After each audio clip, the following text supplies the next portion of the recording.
की दृष्टि से गिरफ्तारी की कार्यवाही करें, तो वो भी हम तो पुलिस का कोई विरोध नहीं करेंगे, हम उसका सहयोग करेंगे। वो जो करेंगे जनता तो सब देख रही है। देखिए 3 कोर्ट है हमारे लिए, एक निचली कोर्ट है, एक मिडिल कोर्ट है और एक सुप्रीम कोर्ट है। तो जो निचली कोर्ट है वो जनता है, जनता सब देख रही है, वो निर्णय देने वाली है। जो मिडिल कोर्ट है, हाई कोर्ट, वो हमारा हृदय है, हम जान रहे हैं कि हम गलत हैं कि नहीं हैं। और तीसरे ईश्वर है, सुप्रीम कोर्ट, वो भी देख रहा है कि कौन गलत है कौन सही है। तो ऐसी परिस्थिति में तीनों कोर्ट से हमको क्लीन चिट है। हमारा अंतःकरण हमारे साथ है, स्पष्ट कह रहा है कि तुम निर्दोष हो। ईश्वर की तरफ से भी हमको वही सूचना है और जनता की ओर से भी। तो जो झूठ है वो अंत में निकल ही जाता है, पता चल ही जाता है कि ये सब बनावटी था। उगरे अंत न होई निभाऊ, हमने बता दिया। तो जो कहानी गढ़ी गई है वो आज नहीं तो कल, कल नहीं तो परसों झूठी सिद्ध हो जाएगी।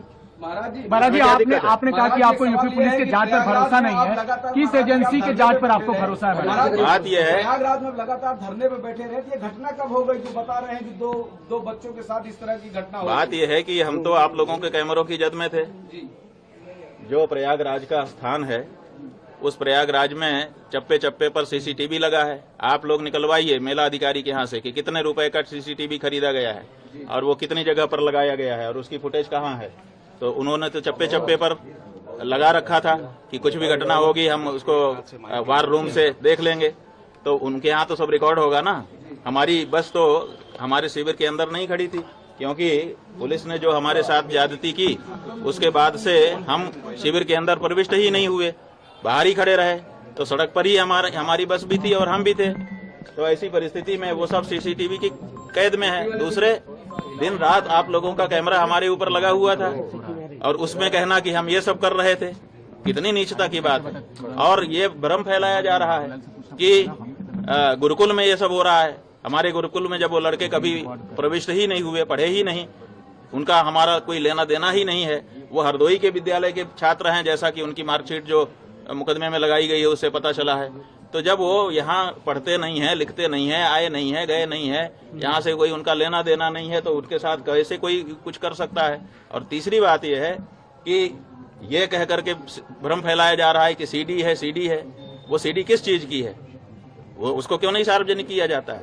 कहा जाता है कि बच्चों के साथ अन्याय हो रहा था और बच्चे जो है वो निकल करके गए, हमको आकर के उन्होंने बताया। जैसा कि देखिए कोर्ट में क्या है हम नहीं बता रहे हैं, लेकिन जो सार्वजनिक रूप से आशुतोष ब्रह्मचारी ने कहा है उसके आधार पे हम आपको बता रहे हैं कि वो कह रहे हैं कि बच्चों ने आकर के हमको बताया कि हमारे साथ ये हो रहा है और फिर सीडी भी लेके आए बच्चे। इसका मतलब बच्चे सीडी बना रहे थे। कौन बना रहा था सीडी? बच्चे बना रहे थे या कोई दूसरा ही बना रहा था? तो ये सब ऐसे सवाल हैं जिनका जवाब आने वाले दिनों में पूछा जाएगा और उसको जवाब देना पड़ेगा। महाराज जी, किस एजेंसी पर आपको भरोसा है? ये बात ये है बंधु, इसको समझिए और आपके माध्यम से जनता भी समझे कि सनातन धर्म को नष्ट करने के लिए कुछ लोग चोला पहन करके आ गए हैं, अपने आप को हिंदू हिंदू कह रहे हैं। उनका काम हिंदुओं का नहीं है, वो हिंदुओं के विरोध में काम कर रहे हैं, लेकिन अपने आप को हिंदू सिद्ध करके कर रहे हैं। जब विधर्मी चोट नहीं पहुंचा सके तो हिंदू चोला पहन करके हिंदू धर्म को नष्ट करने के लिए कुछ लोग आगे आए हैं और वो इस समय कारगर रूप से अपना काम कर रहे हैं। एक शंकराचार्य नाम की संस्था है, 4 शंकराचार्य जो देश में हैं, वही सत्य सनातन धर्म की बात इस समय कह रहे हैं। अब इनके मन में है कि अब हमने सबको अपने वश में कर लिया, अब शंकराचार्यों पर बस में कर लें। अब शंकराचार्य बस में आएंगे नहीं, क्योंकि वो तो सत्य सनातन धर्म की बात करेंगे। तो अब उनके ऊपर प्रहार करो, तरह तरह की बात करो, ताकि उनकी मर्यादा खत्म हो और मर्यादा समाप्त होने के बाद फिर जनता से वो हट जाएं और उसके बाद हम एकाधिकार करके जो हम कहें वही धर्म हो। हम जिसको कह दें कि ये धर्म है वो धर्म हो जाए और जिसको हम कह दें कि ये अधर्म है वो अधर्म हो जाए। तो ये जो प्रक्रिया चल रही है उसी के अंतर्गत जैसे हम गौ हत्या बंदी की मांग उठा रहे हैं। अब बहुत सारे महात्मा है जो कह रहे हैं कि हम सत्ता के साथ हैं। अरे भाई, सत्ता के साथ रहो, कौन मना करता है? लेकिन जो गौ हत्या को समर्थन देने वाली सत्ता है, जिस सत्ता के समय में गौ हत्या बढ़ रही है, जिस समय गायों की संख्या घट रही है, जिस समय बीफ का निर्यात बढ़ रहा है, उस समय तो उनसे सवाल पूछो तो वो नहीं पूछ पा रहे हैं। वो कहते हैं हम इनके साथ हैं, वो ठीक हैं, उनके लिए सारी सुविधा है।